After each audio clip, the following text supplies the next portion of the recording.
Matheus, a gente sempre começa perguntando como é que começa a história da pessoa com Deus. Tipo assim, porque algumas pessoas têm muito jovens, algumas pessoas são de berço católico, são de berço tal, mas outras pessoas descobriram bem depois, assim, o contato e a importância com Deus.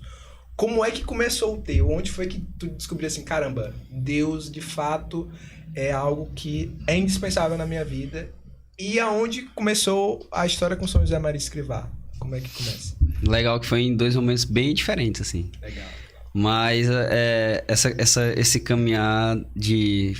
Deus é realmente essencial, isso aí não para, né? Até porque vocês vão ver que foi em momentos bem diferentes.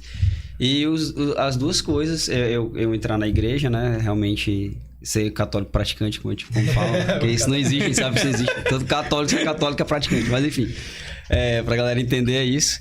E depois, sem contar São José Maria, apesar de já ter um bom tempo de caminhada, o que foi uma parte da caminhada muito importante. E ainda tô nessa caminhada, né?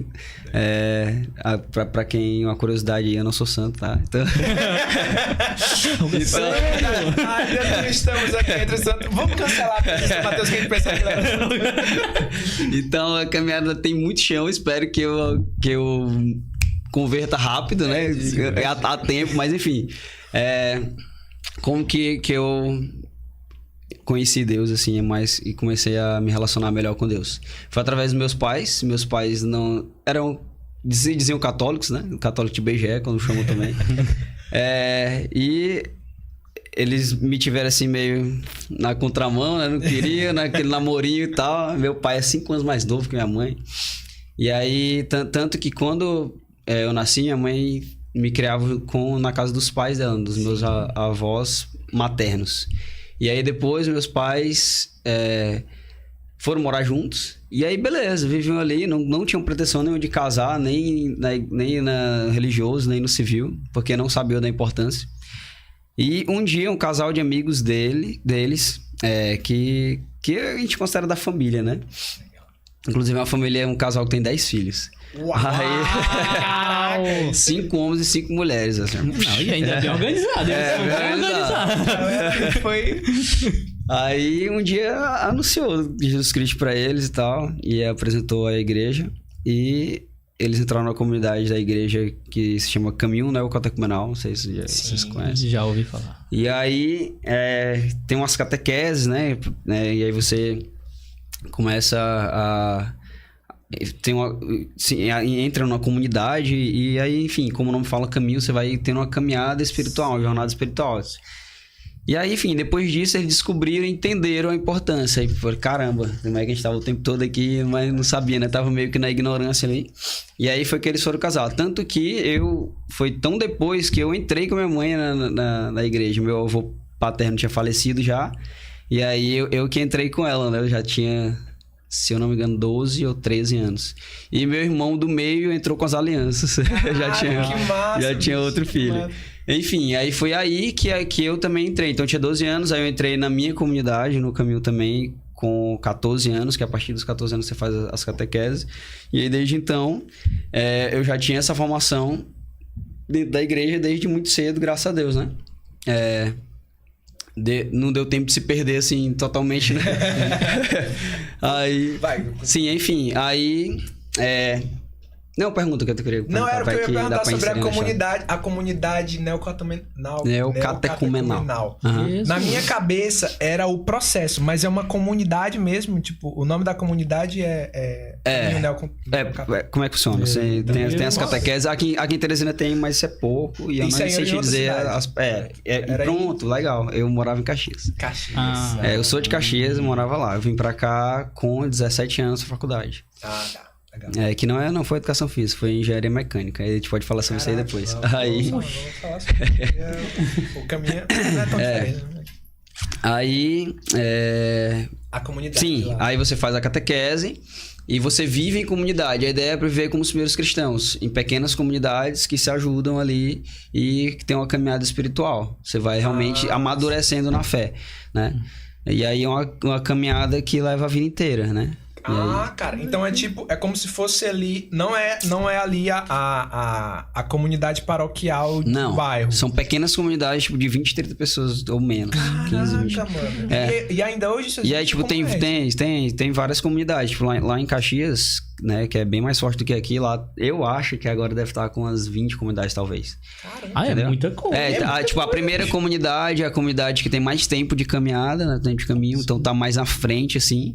E assim vai para as mais novas, né? Tá. Mas aí tu saberia dizer como é que faz? Tipo, vamos lá, eu quero entrar em uma comunidade. Eu entro em eu reúno uma galera e digo... Não, você entra em uma. Não, você entra em uma. Secreto. Você entra em uma, né? Assim como, por exemplo, o Opus Dei de São José Maria Escrivá tem no direito canônico, né? Tem o caminho, isso, a prelazia, o caminho também, mas não é uma prelazia. O Opus Dei é uma prelazia individual, né? Pessoal. Uma prelazia pessoal, que tem a pessoa. Que agora é o Dom Ocares, né? Sim. Que são sucessores de São José Maria. No caminho é um pouco diferente aí no direito canônico, mas também tem, né? Então, tem lá a comunidade, você tem que procurar onde tem comunidade, alguma paróquia tem, porque nem toda paróquia tem, porque nem todo padre aceita na sua paróquia. Ou então porque não chegou lá, enfim. E aí, espera um momento que vai ter a catequese, normalmente tem 1 ou 2 vezes por ano, dependendo da disposição de pessoas para dar catequese, etc. Sim. E aí você faz essas catequeses que duram, se eu não me engano, 1 mês e meio, por aí. Tipo, 2 vezes na semana. E aí, ao fim, tem um retiro, né? E aí, nesse retiro, formam-se comunidades. Pequenas comunidades. Então, por exemplo, se foram 90 pessoas por retiro, aí deve formar uns 3 de 30. Sim. E aí, essa comunidade começa a caminhar juntos. Como? Tendo atividades catequéticas e tal. Uma que é sempre comunidade, uma que é uma celebração da palavra 1 vez na semana, no meio da semana, né? E aí essa comunidade realmente vai caminhar. E é muito legal e é interessante porque realmente vive como se fossem as primeiras comunidades, né? Então, por exemplo, eu conheço pessoas lá da comunidade que faleceram já e não tinha mais ninguém da família, se não fosse a comunidade era a família dela, então tipo, ela morreu, tu não pagou o enterro dela, não sei o que, fez tudo, né, senão ia morrer sozinha, ninguém ia nem saber. Enfim, realmente a comunidade entra na vida da pessoa e vai até os últimos dias aí até o céu, né? Massa, a ideia é essa. Não sabia. Mas não é a mesma coisa das novas comunidades, né? Tipo, Shalom e tal, não é a mesma coisa. Não é a mesma coisa. Curioso. Não conhecia, vou atrás de conhecer. E a experiência pessoal com Deus, como é que foi? Tipo, nessa caminhada aí de catequese, aos poucos esses degraus foram sendo trilhados ou teve algum marco específico de caramba, essa aqui eu tive uma experiência com Deus que fez a diferença pra mim? Não teve nada assim que acontecesse comigo assim de especial, de eu olhei pra Deus agora. Foi isso, na verdade, né? Cara, foi que bom que foi assim. A gente falava sobre isso hoje. que todo mundo tem assim uma história. Não. A gente tava vendo em um podcast ali da Grécia que da Grécia o quê? Foi do No Barco. A Tainá Azevedo, inclusive, falando, né? Sobre as pessoas, às vezes, confundirem que pra você ter um bom testemunho, né? Você precisa ter tido uma vida... um carro passou por cima de mim, por sorte, estou aqui vivo e tal. Ou então estava me drogando. Sim, e aí Jesus falou comigo, sabe? Às vezes não pode. Se você tem uma vida com Deus ali de sempre, né? De novinho. Ordinária. E pai é demais. Vai converter. Tem muito disso, sabe? De que não é um bom testemunho, ou não é nem um bom cristão. Porque galera... não teve uma experiência trágica. O cachorro não mordeu a sua cabeça quando era novo. Se tiver tido um momento especial, foi esse, entendeu? Porque... a partir desse momento que eu entrei na comunidade lá, eu aprendi a olhar a minha história. Então, eu olhei minha história com outros olhos, entendeu? Tipo, então, esse início de família que foi muito conturbado, né? E que a gente pensa que eu, por ser muito novo, não percebi, mas claro que eu percebi. Então, eu tinha uma relação não muito boa com meu pai. E a partir de lá, eu fui olhar pra minha história, entender meu pai, né? Tipo assim, julgamentos que eu tinha contra o meu pai. E aí, fui pedir perdão pro meu pai. E aí, minha relação com meu pai mudou. Então, tipo assim, não teve nada de um marco assim, aconteceu isso, né? Como você falou. Mas eu fui aprender a olhar pra minha história e ver ela com outros olhos. Então, tipo, todo o julgamento que eu tinha falado, Deus fez minha história errada, a partir daí eu olhei e falei, não, Deus fez tudo certo. Entendeu? Era pra ser assim. Sim. E aí a minha história teve outro sentido. Então, esse foi o marco, né? O marco foi poder um dia Deus olhar pra mim, eu tava tipo meio à toa, então talvez algumas revoltas que eu tinha, né, ali na adolescência viesse disso aí, com certeza, né? Eu olhei pra história e falei, não, tá tudo certo e Deus não fez nada de errado, foi perfeito, tinha que ser assim e pronto. Entendeu? Não é que Deus fez assim, é porque é assim. E a assim. Esperança, né? Cara, que massa. E São José, ele fazia... São José Maria, ele... Tinha algum envolvimento na comunidade? Foi visual? Não foi na comunidade. Inclusive, hoje em dia eu não tô mais frequentando a comunidade. Eu posso contar um pouco da história? Pode. O que acontece, né? Eu vim pra cá com 17 anos, como eu falei. Passei pra engenharia mecânica aqui na Federal. Aí, à toa pra caramba que eu era. Aí, eu terminei o ensino médio com 16 anos. Não sabia o que eu queria fazer. Eu não era um bom aluno.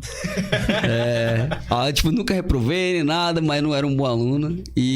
Mas tinha uma facilidade pra aprender as coisas e algumas coisas mais do que a outra. E uma dessas coisas era exatas.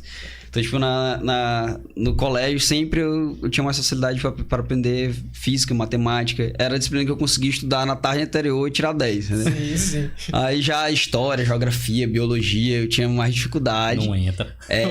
E aí... Contextos e tal. Pois é, eu tinha mais... Hoje em dia eu agradeço, né? Ainda bem que eu não aprendi. Realmente. Mas enfim...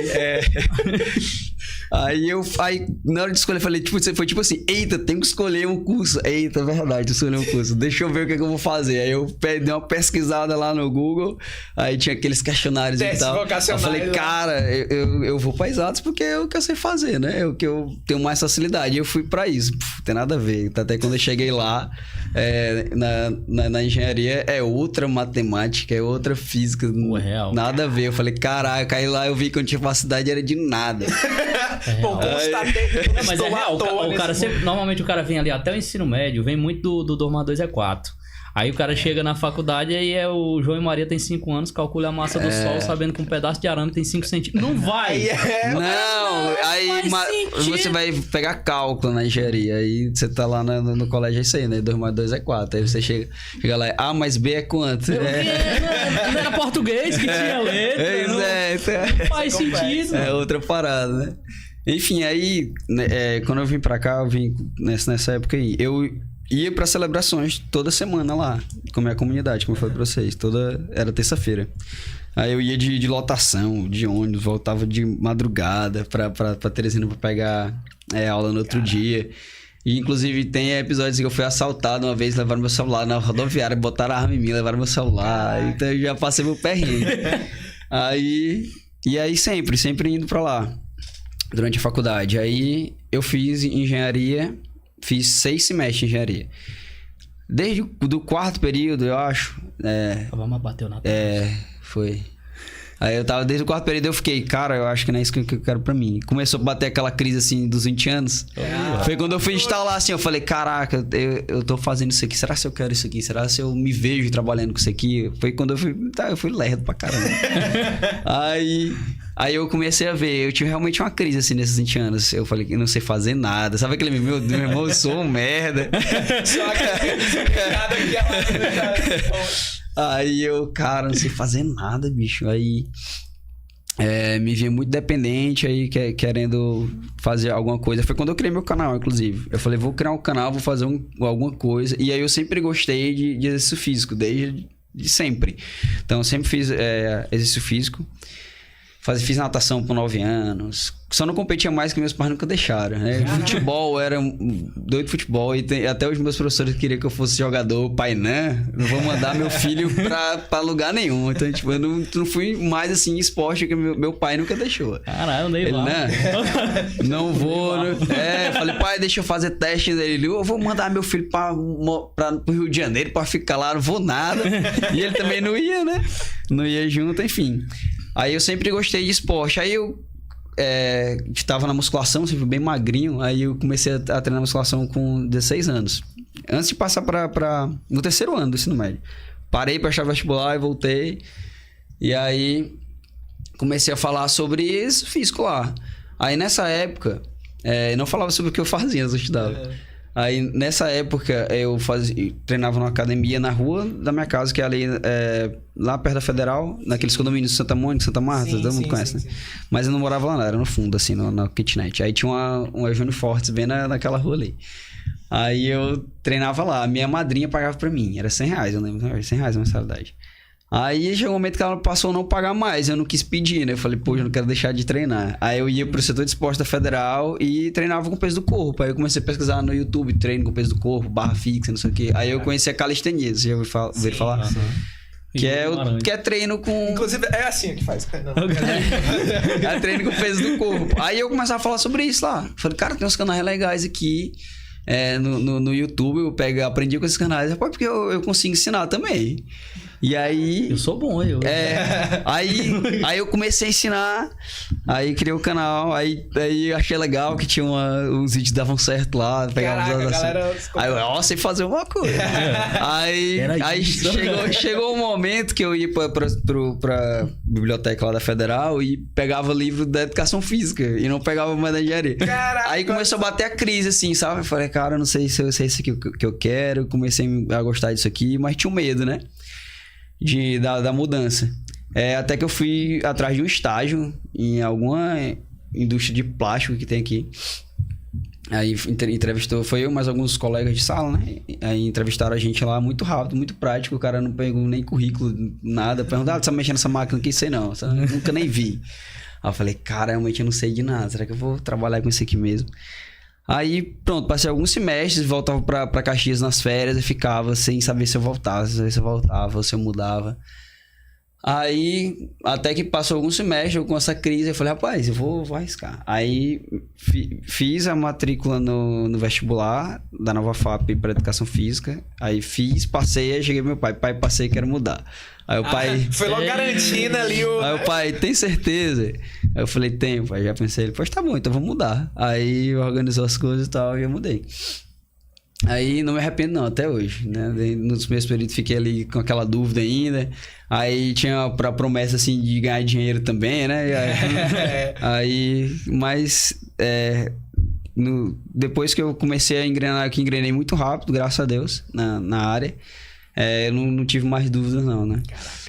Comecei a estagiar com cross-training nos primeiros períodos e nunca mais saí. No segundo período já, comecei a ter contato, daí quando pude estagiar, comecei a estagiar. Não sei se foi o terceiro ou quarto, hoje até mudou, é um pouco mais tarde. E aí pronto, nunca mais larguei. Aí, enfim, comunidade de São José Maria. Não me perdi. Eu tô lembrando. Sim, aí, quero comentar aqui, porque se tu tivesse entrado na engenharia de equipamento de academia, talvez tinha dado. Cara, mas era isso que eu já tava pensando em fazer.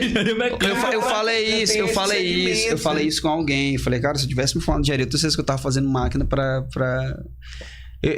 Hoje eu sei muito da minha vocação, eu tenho muito mais certeza da minha vocação, né?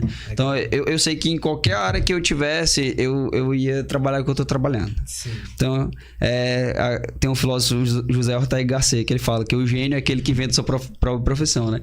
Nossa. Eu sei que hoje eu não preciso da minha profissão. Se a educação física acabar, eu vou continuar fazendo a mesma coisa, né? E a gente pode falar nisso aí, eu falei pro Wiley também esse dia. Eu falei, olha, nenhum treinador faz o que eu faço. Que é isso aqui que a gente vai conversar hoje. Nenhum treinador que eu conheço faz o que eu faço. Enfim, por isso que, independente da profissão, eu sei que eu vou fazer a mesma coisa. Aí, vamos lá, pra a história de São José Maria e da minha experiência com Deus. Aí, quando eu vim pra cá, pra Teresina, eu me confrontei com uma coisa que eu não me confrontava lá. Tipo, eu vivia dentro de uma bolha lá em Caxias, né? Aquilo não era dentro das comunidades, meus amigos são da comunidade, os amigos dos meus pais são da comunidade. Então, tipo, é sempre o mesmo papo. E todo mundo concorda com quase tudo, né? Tipo, das divergências. Cara. Tem nenhum vai discordar pra dar uma emoção. Tem, mas tipo, coisa muito besta, né? Tipo, muito superficial. Mas a centralidade da coisa, da ideia, católico, né? Era aquilo ali. Quando eu vim pra cá, aí eu falei, caramba, nem todo mundo pensa assim, né? E aí, tipo, muito diferente as ideias. E principalmente quando eu mudei pra educação física. Talvez Deus tenha colocado aí no momento certo, né? A coisa. Enfim, eu comecei a dar aula, né, do cross-training e tal. saía com alguns amigos ali, que os alunos que se tornam amigos mais próximos, tava pra casa de um ali fazer um churrasco, ok? E aí sempre cai nesse papo, assim, né? Sim. E aí, tipo assim, muito divergente as ideias. E eu comecei a entrar num conflito, né, assim, pra mim. Não era nem da universidade, eram meus alunos de... do cross-training, né? Sim. E aí eu, caraca, tipo assim, a grama é verde, não é, né? Você tem a sua verdade, eu tenho... Essas foram as questões centrais mesmo pra mim, que começaram a entrar em conflito, assim.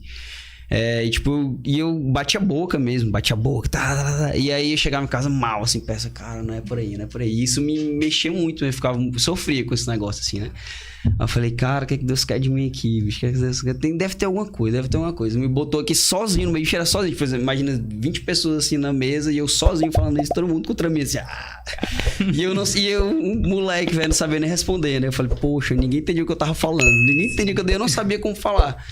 E aí comecei a rezar, pedir pra isso e tal. E tava nessa caminhada lá, né? Tava no caminho, continuava indo pra lá. Mas não encontrava uma resposta em um meio, assim, como que faz? Eu ficava rezando, pedindo pra Deus, mas como é que faz isso aqui? Não sei como é que eu faço, não sei, já tentei discutir, bater boca, tentei explicar meu ponto de vista, ninguém entende. Eu tô sozinho, aí até que eu falei pra mim mesmo, não vou mais discutir. Quando começar esse papo, eu vou sair, tipo, não sei, não era nem me acovardar, mas eu vi que não tava rendendo fruto. E rezava, quando acontecia isso, rezava por eles, colocava nas orações e tal, e pedia pra Deus me ajudar, me dar uma luz pra saber como fazer isso aí. E aí, isso aí começou também uma conversão pessoal minha, apesar de, como eu falei pra vocês, a caminhada ela não vai parar, né, até no último dia. Quando estivermos aqui. Então, por exemplo, eu tava falando com minha mãe esses dias, eu falei, mãe, quando eu estava na faculdade, eu usava às vezes a história de ser católico, de ser cristão como bengala para minhas irresponsabilidades. Então, por exemplo, tinha celebração na terça, eu tinha que estudar uma prova. Eu falei, não vou estudar, mas eu tô indo pra celebração. Aí eu chegava lá e tirava nota baixa, né? Aí eu falei, tá errado. E aí depois eu fui perceber isso, né?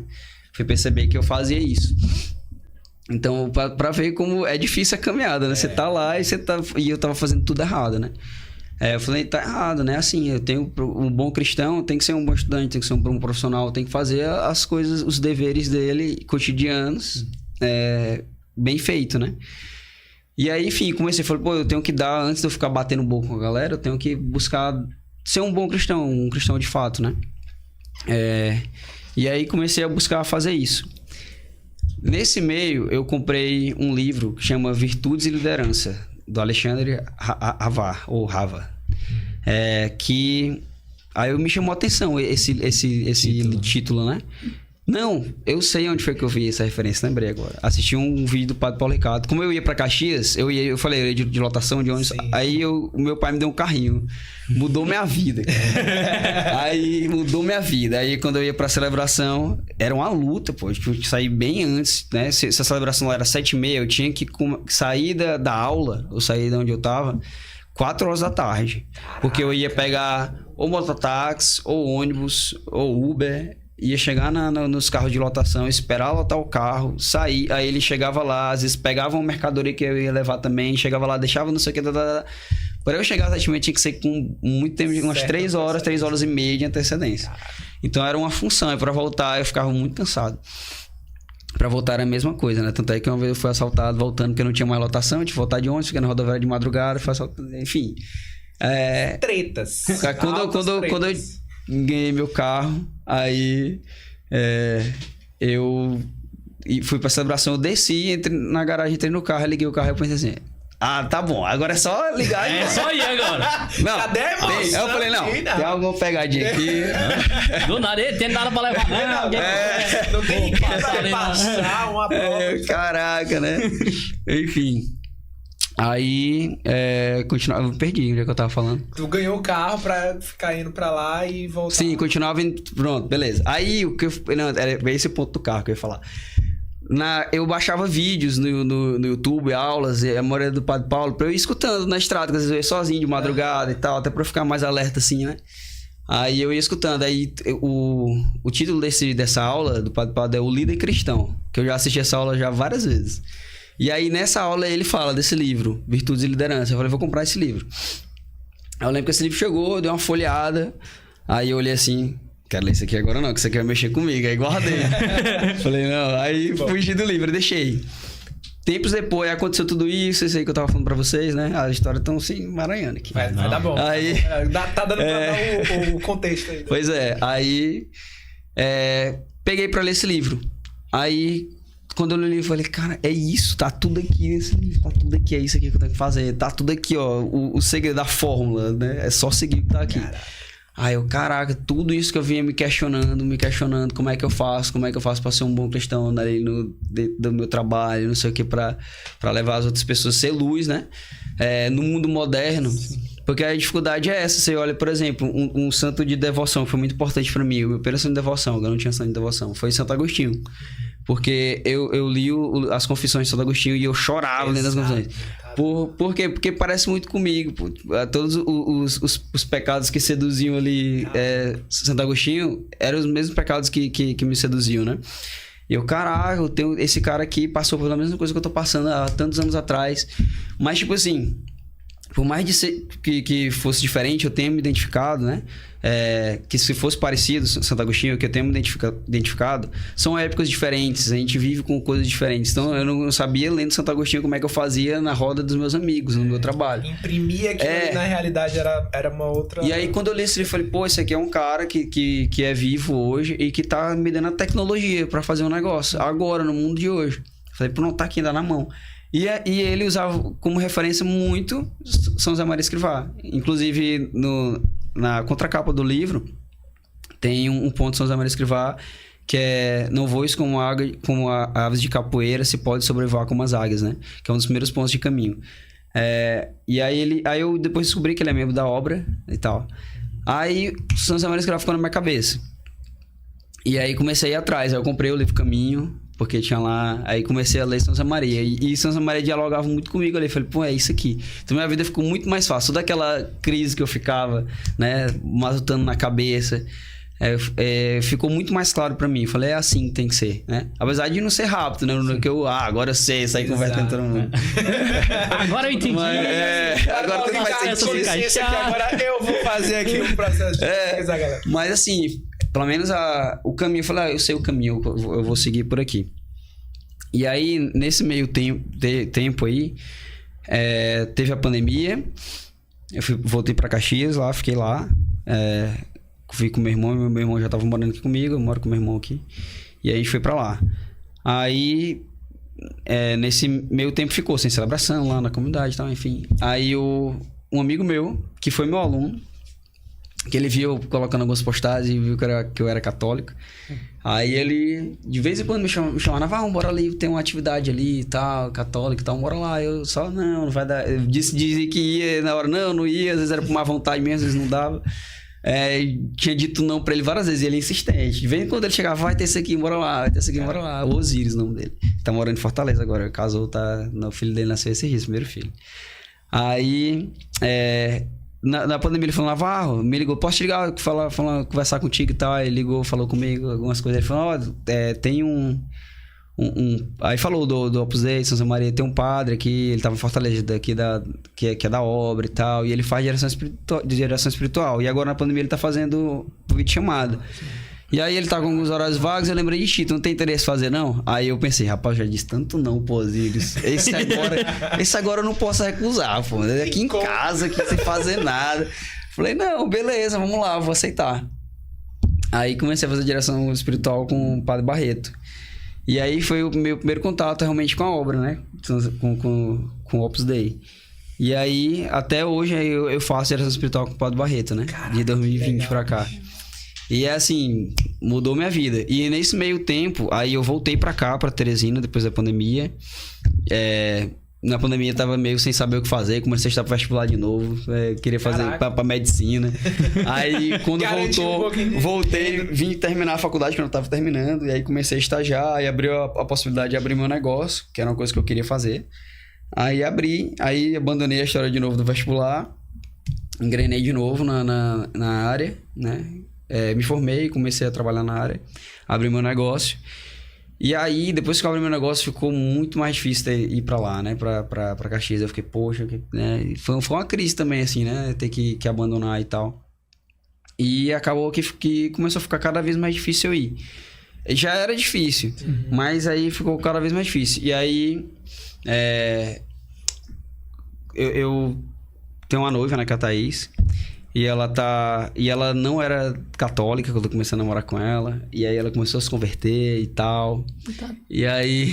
Meu irmão, Não basta ser não é clone, não. Tipo, na real, é sério. Noivo da Thaís. Aí, enfim, aí, tipo... Aqui em Teresina, como eu falei pra vocês, o caminho é muito fraco e é distante. Assim, não tem muito, né? E é distante. Era tão difícil quanto ir pra Caxias aqui. Enfim, Aí eu... Aí eu tava lá fazendo direção espiritual, aí comecei pelas atividades aqui da obra. E aí aí a Thaís se converteu. Aí pode dar outro podcast a história da conversão dela. Tô louca. Envolve um monte de gente. Envolve um pedinte da rua na frente do Pão de Açúcar. Envolve uma tiazinha que ela foi fazer um projeto na casa dela. Caraca. Envolve o Ítalo Marcilli, o Ícaro de Carvalho. Rapaz, foi um monte de coisa assim. Aí que ela falou assim: agora eu não posso fugir mais, não. Muito bom. Aí, enfim. Aí, ela começou a ir pras missas. Eu ia sempre sozinho. Ela começou a ir pras missas sem me dizer. Foi dois domingos sem me dizer. Aí depois falou: tô indo pra missa, que eu queria ir sozinho e tal, não te contei e tal. Eu falei: que ótimo. Aí quando ela começou a se aproximar, foi também através da obra que tem aqui as atividades, né? E aí, pronto, aí eu comecei com dificuldade de ir pra lá e comecei tem a obra aqui, vou começar a ir mais pras atividades aqui. E a Thaís também começou a ir, falou: é a mulher que eu quero casar e tal, vamos estreitar. Pronto, aí o que acontece hoje é que eu tô bem mais frequente na obra com São José Maria, que foi todo esse processo de conhecer ele ali através do Alex Savada, daquele livro e tal, hoje. E a direção espiritual com o Padre Barreto. E também por causa disso, né? A Thaís também frequenta e ela se identificou bastante e foi algo que puxou ela, assim, no meio da conversão dela, né? Então São José Maria entrou na nossa vida, assim, mesmo puxando todo mundo. Tu é doido. Só amarrando as pontas. E assim, ele é o primeiro cara da minha Assembleia de Voz, assim. Tu sabe falar de Assembleia de Voz? Não, né? não faça a menor ideia do que é uma das Assembleia de Voz, o que é? Pronto, é uma das coisas que o professor Olavo de Carvalho falava muito, né? Que é você tem que ter a sua Assembleia de Vozes. São algumas vozes que você vai dar ouvidos. Faz sentido agora a terminologia. Entendeu? Que são aquela que você vai estar todo mundo. Os mentores, assim. Seus mentores. Então você tem um pra cada coisa. Então, tipo, ele é um pra mim e São José Maria é outro. Mas ele, pra mim, eu diria, escolhe só um. Tá, ele lá. Cara, porque ele responde tudo, entendeu? Ele responde tudo. Então Jacinto, ele tava falando isso, né? De tipo assim, o quanto que a igreja, ultimamente, ela tá interessada. Claro, né? Tem 1 milhão de pedidos de canonização na igreja, né? Pra ser estudados e tal, pra pessoas pra serem reconhecidas como santos. Mas eles estão dando prioridade justamente pros santos contemporâneos para que eles sirvam de exemplo. De exemplo, cara. Pra que a galera consiga olhar pro mundo aqui e conseguir reconhecer que ainda é tempo de ser santo. Não passou, isso não ficou lá nos tempos, né? Que dá sempre a ideia da santidade distante, né? Então aproximar um pouco mais da santidade. Mas era isso que a gente tinha mesmo, né? Isso, isso que a gente tinha. Tanto que é tão verdade que, tipo assim, talvez por isso que nas gerações passadas as pessoas confundiam tanto, ou era mais fácil confundir com santos com outros nomes, né? Tipo, então, São Pedro era São Pedro para os católicos e era a mesma entidade numa outra religião de matriz africana. Sim. Coisas que, tipo, quando a gente descobre o que é um santo, como é a vida do santo, a gente diz, não, mano, tá, não faz nem sentido isso. Não tem como. Não faz nem sentido. Então, assim, ressignificar e descobrir que os santos são pessoas que viveram como a gente, que a gente pode se espelhar neles para conseguir, né, ser moldado a Cristo. É fundamental que a gente consiga aplicar esses caras na nossa vida, né? Pra gente conseguir... Beleza. Eu sou muito fã de São Francisco, mas como é que eu vou ser devoto de São Francisco e ser pai de família? Se o cara é um religioso e tal. Então, é isso que eu ia falar. Esses links, né? A gente vai precisar de exemplos atuais pra esclarecer. Muito bom, não sabia disso não, mas... Tanto é que na obra, né, tem muitas pessoas em processo de canonização. Sim, e já tem alguns que são santos, né, canonizados. E ver quando o negócio funciona mesmo, né? Exato. E, cara, e aqui no Brasil, eu olho e vejo que a gente vai ter alguns, cara. Alguns, assim, de uns caras que não tem como, assim, né? Que, tipo assim, a gente pode aqui, fora do ar, a gente pode conversar um pouquinho sobre isso, que é pra não endossar um tipo de discussão vaidosa. Mas tem umas pessoas que a gente olha e diz assim, cara, não tem como. Esse cara é muito santo. Tem um negócio. Esse cara é muito santo, essa mulher é muito santa. E, tipo, é você olhar pra vida dessa pessoa que tá convivendo contigo, ou é uma referência na internet e tal, e você, por causa dela, por causa daquele testemunho de vida, você querer mudar algo interior em prol de amar mais a Jesus naquele momento, né? Ser mais fiel à igreja, ter um compromisso a mais com a vida espiritual. E são essas pessoas que te pescam ali, sabe? E aí tu fica, rapaz, esse cara vai ser santo.